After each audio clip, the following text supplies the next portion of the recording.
The neutral world, the morning sun cast long shadows across the marble floors of the Global Defense Council chambers in Geneva. Captain Marcus Chen stood at the massive panoramic window, watching the city wake up below. 20 years of peace had transformed Earth into something their ancestors could never have imagined. The old national borders had blurred into administrative regions, and the planet hummed with the quiet efficiency of a unified world. Behind him, the council chamber buzzed, with routine discussions about trade routes, orbital traffic management, and colony supply schedules. It was the kind of peaceful bureaucracy that Chen had helped build after the Great Unification. Earth had learned its lessons from centuries of internal conflict, and when the aliens arrived with news of their galactic war, humanity had made a choice that shocked the entire galaxy. They would stay out of it. Chen turned from the window as the morning briefing began.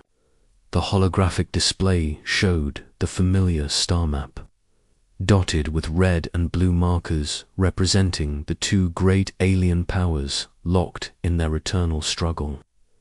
The Hegemony Empire, with their rigid hierarchies and conquest-driven culture, controlled the galactic north.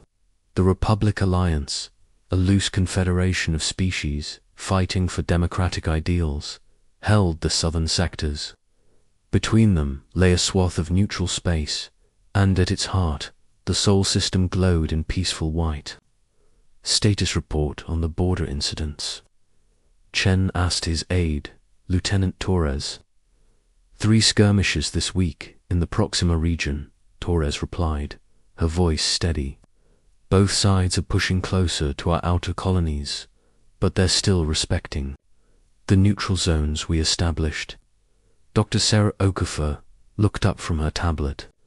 The xenobiologist had become Earth's foremost expert on alien psychology over the past 2 decades, and her insights had been crucial in maintaining diplomatic relations with both warring factions. I'm more concerned about the increasing pressure from both sides for us to choose, she said. The Hegemony ambassador was particularly insistent yesterday. They're calling our neutrality an insult to galactic order. Chen nodded grimly. He had dealt with both alien factions enough to understand their frustration. To the Hegemony, Earth's refusal to submit to their authority was incomprehensible. To the Republic, humanity's unwillingness to fight for freedom seemed cowardly. Neither side understood that Earth had found something more valuable than victory, unity, and peace. The truth was, humanity had capabilities that both alien powers wanted desperately. Earth's industrial capacity had exploded after unification. Their technology had advanced at an unprecedented rate when no longer hampered by competition and secrecy, and their strategic position near several major hyperspace routes made them invaluable. But Chen and the World Council had seen what happened to species that chose sides in this war. They were consumed by it, their worlds becoming battlegrounds, their cultures twisted by the demands of endless conflict. Sir, Torres interrupted, her voice urgent. We're receiving a priority transmission from Lunar Station. The peaceful atmosphere in the chamber evaporated instantly. Lunar Station was their primary mining operation on the Moon, home to over 15,000 people and their families. It was also completely defenseless, protected only by Earth's declared neutrality and the respect that had earned them from both warring factions. Put it through, Chen commanded. The holographic display flickered, and the face of Director James Harrison appeared. His usually calm demeanor was shattered, his face pale with shock. Behind him, emergency lights flashed, red, and the sound of alarms pierced through the transmission. Geneva, we have a situation, Harrison began, his voice shaking. A Hegemony battlecruiser just dropped out of hyperspace. It's badly damaged and heading straight for us. We've sent evacuation warnings, but there's no time the transmission. Cut to static. Chen felt his blood turn to ice. His daughter Emma worked at Lunar Station as a geological engineer. His son-in-law David managed one of the primary excavation teams. They had moved there 2 years ago when Emma discovered rare mineral deposits that could revolutionize Earth's energy systems. "Get me Admiral Vasquez immediately," Chen barked, "and patch me through to both alien ambassadors. Now." The next few minutes passed in a blur of activity. Admiral Elena Vasquez appeared on screen from the orbital defense station, her weathered face set in grim determination. "Marcus, I'm tracking the vessel. It's a hegemony destroyer, Wrath class. Heavy damage to the port side, life support failing. They're not responding to our hails. Can you intercept?"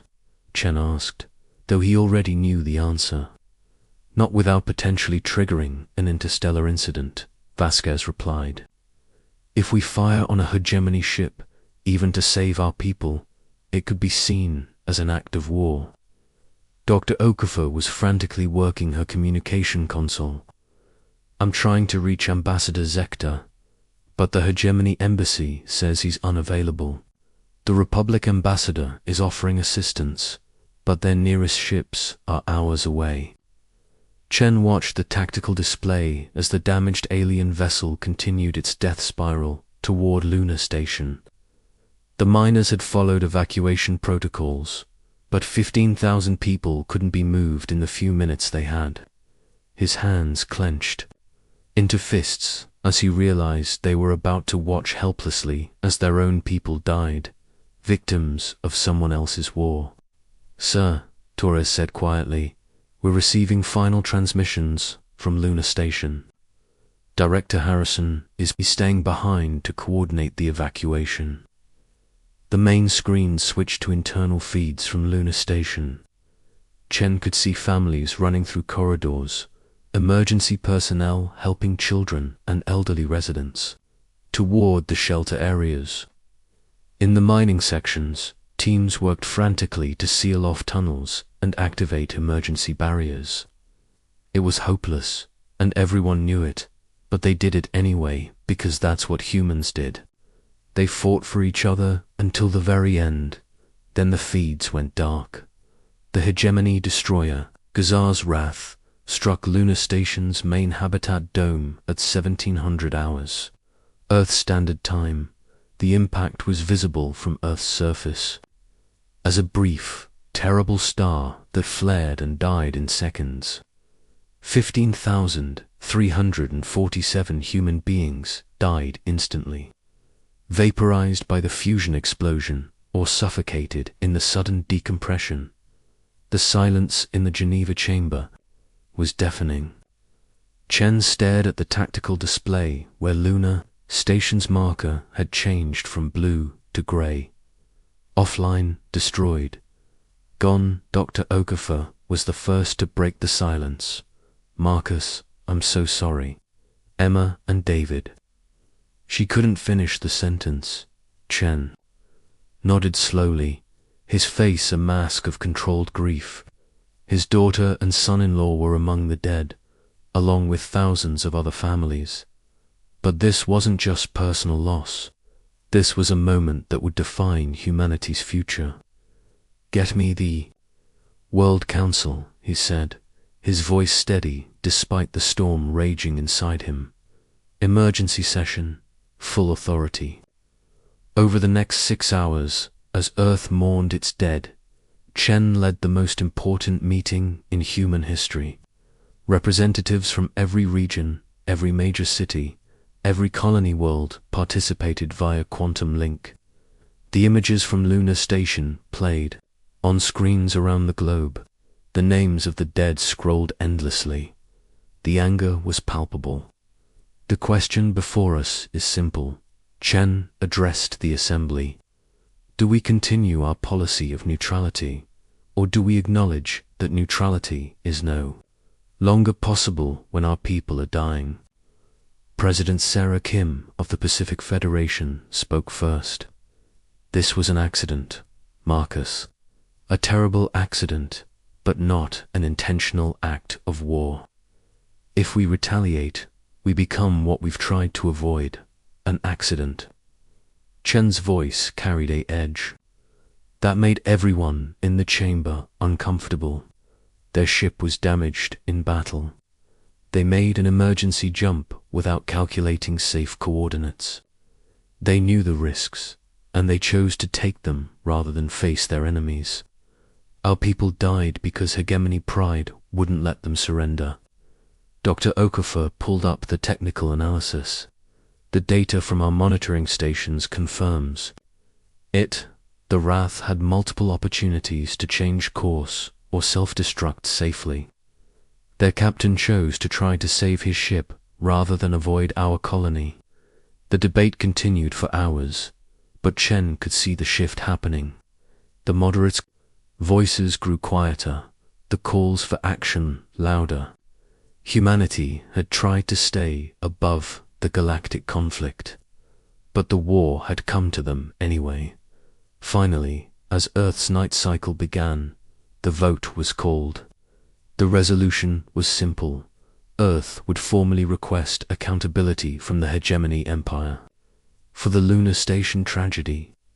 If that accountability was not forthcoming, humanity would reconsider its neutral status. The vote was not close. 4,731 represent. The vote was not close. 4,731 representatives voted in favor. Only 63 voted against. As the session ended and the screens went dark, Chen remained alone in the chamber. Admiral Vasquez joined him, her expression grim. "They won't apologize," she said simply. "The hegemony doesn't apologize to anyone, especially not to inferior species." Chen nodded. "I know, and when they refuse, we'll have our answer." "Are you ready for what comes after?" Vasquez asked. Chen looked out at the city lights below, thinking of his daughter. Of all the families destroyed by alien arrogance and neglect. For 20 years, we've built something beautiful here. We've proven that humans can live in peace, that we can grow and create without destroying each other. But peace built on the sufferance of others isn't real peace. It's just delayed war. He turned to face her, and she saw something in his eyes that she recognized from their military days together. It was the look of a man who had made a decision that would change everything. "Tomorrow, we send our message to the hegemony," Chen continued. "And when they reject it, as we know they will, humanity will show the galaxy what happens when you mistake our desire for peace as weakness." The night was quiet over Geneva, but across Earth, in shipyards and laboratories, in military academies and research centers, humanity began to stir. The sleeping giant was waking up, and the galaxy would never be the same. The awakening giant, the hegemony's response, arrived exactly 72 hours after Earth's formal request for accountability. Ambassador Zektar delivered it personally, his tall insectoid frame casting angular shadows across the diplomatic chamber in Geneva. His forearms moved in the ritualistic gestures that accompanied official hegemony pronouncements, but his compound eyes held nothing but contempt. Captain Marcus Chen sat across from the alien ambassador, flanked by Dr. Sarah Okafor and Admiral Elena Vasquez. The weight of 15,000 dead pressed down on the room like a physical presence. "The hegemony acknowledges the regrettable incident at your lunar facility," Zektar began, his translated voice carrying the mechanical precision typical of his species. "However, the Empire does not accept responsibility for combat losses incurred. During legitimate military operations, your people chose to place themselves in a war zone by maintaining facilities near contested space." Dr. Okafor leaned forward, her voice carefully controlled. "Ambassador, lunar station was in the heart of our neutral territory. Protected by treaties your government signed 20 years ago. Zector's mandibles clicked in what Chen had learned was the hegemony equivalent of a dismissive laugh. Treaties. With neutrals are conveniences, not obligations. The Empire has grown weary of Earth's pretense of superiority. You claim to stand above the galaxy's conflicts while profiting from both sides. This ... incident should remind you that neutrality is illusion. Only strength matters. Chen felt something cold and hard settle in his chest. Are you threatening us, Ambassador? I am educating you, Zector replied. The Empire extends an offer of protection to Earth. Submit to hegemony authority. Contribute your industrial capacity to the war effort, and your people will be spared further accidents. Refuse, and learn that neutrality is luxury the weak cannot afford. The silence stretched for nearly a full minute. Chen could hear his own heartbeat, could feel the turning of the moment that would define humanity's future. When he finally spoke, his voice was quiet but carried an undertone that made even the alien ambassador pause. Thank you for clarifying. The hegemony's position, Ambassador, will give your ... offer the consideration it deserves. After Zector left, the three humans sat in heavy silence. Finally, Admiral Vasquez spoke. Well, that settles it. They're not just refusing accountability, they're threatening us. Dr. Okafor was already pulling up communication logs on her tablet. I've been monitoring hegemony diplomatic traffic for the past week. They're not just dismissing the lunar station incident. They're using it as propaganda, telling other neutral species that this is what happens when you don't choose sides. Chen nodded slowly. He had expected this response, but hearing it confirmed still felt like a physical blow. Sarah, I need you to contact the Republic ambassador. Tell Velinari we're interested in ... exploring options. Elena, how quickly can we activate the Omega protocols? Vasquez raised an eyebrow. The Omega protocols were theoretical contingency plans, developed in secret during Earth's early years of contact with alien species. They had never been implemented, existing only as insurance against the day neutrality became impossible. Give MI 48 hours to wake up the sleeper systems, she said. Another week to bring everything online. You have 24 hours, Chen replied. After Ambassador Zector's little speech, I don't think we have the luxury of a slow awakening. Over the next day, Earth transformed in ways that would have been impossible for any other species in the galaxy. The unity that had kept humanity at peace for 20 years now drove them to prepare for war with terrifying efficiency. In shipyards across the system, construction crews worked round the clock to complete vessels that officially didn't exist. The Titan-class battleships, massive constructs that dwarfed anything in the hegemony or Republic fleets, had been under construction in deep space facilities hidden in the asteroid belt. Their existence was Earth's most closely guarded secret. Dr. Sarah Okafor led teams of xenobiologists and engineers in a breakthrough that would shock the galaxy. For 2 decades, Earth had been studying captured alien technology, not to copy it, but to understand its weaknesses. Human engineers had a talent for finding the flaws in even the most advanced systems, and they had used that knowledge to develop weapons and defenses specifically designed to counter alien advantages. The hegemony's energy shields, impenetrable to their own weapons, crumbled under focused electromagnetic pulses that exploited a resonance frequency in their crystalline matrix. The Republic's stealth technology, invisible to standard sensors, lit up like beacons under Earth's quantum detection arrays.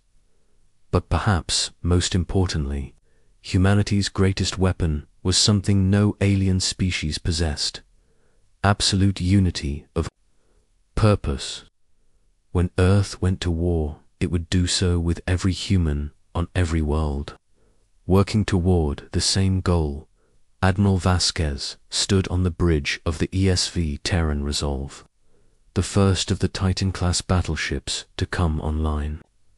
Around her, a crew of the finest officers Earth had ever produced worked with quiet efficiency. Through the massive viewports, she could see the rest of the fleet taking formation. 12 Titan-class battleships, 48 heavy cruisers, and over 200 smaller vessels, all bearing the blue and white colors of United Earth. "Ma'am," her communications officer reported, "we're receiving a transmission from Captain Chen. He's requesting permission to address the fleet." "Put him through," fleet-wide broadcast. Chen's face appeared on screens throughout the massive fleet. Behind him, Earth hung like a blue jewel against the starfield, peaceful and beautiful and utterly transformed from the neutral world it had been just days before. "Officers and crew of the Earth Defense Fleet," he began, "5 days ago, we were a peaceful species that wanted nothing more than to live in harmony with our galactic neighbors. We asked for nothing but to be left alone to build our society and raise our families. That peace was shattered when alien arrogance decided our lives were acceptable losses in their war." Asterisk across the fleet, thousands of human faces watched their screens with grim attention. These were volunteers, all citizens who had set aside their peaceful lives to defend their species and their values. "Today, we show the galaxy that humanity's desire for peace should never be mistaken for weakness. We are not aggressors, but we will not be victims. We are not conquerors, but we will defend what is ours.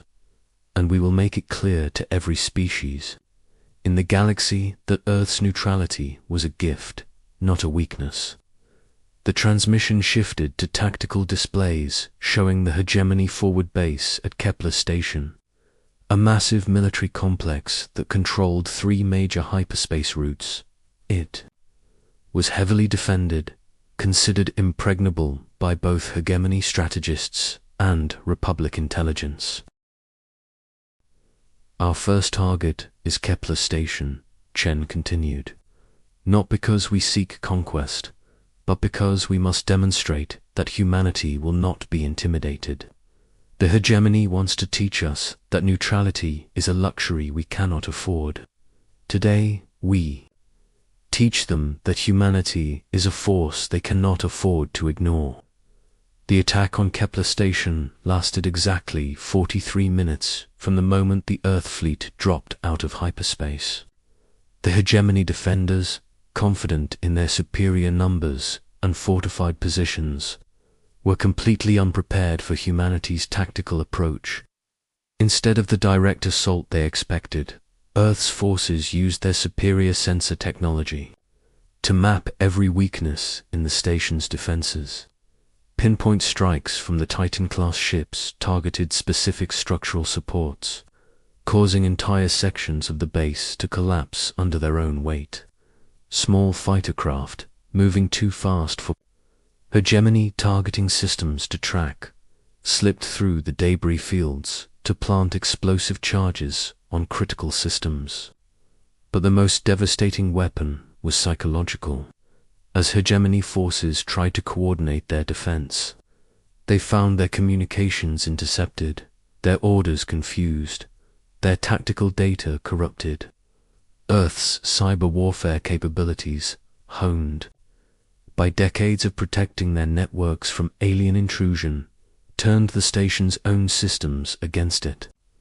When the fighting ended, Kepler Station was a drifting wreck, its strategic value eliminated but its crew mostly alive.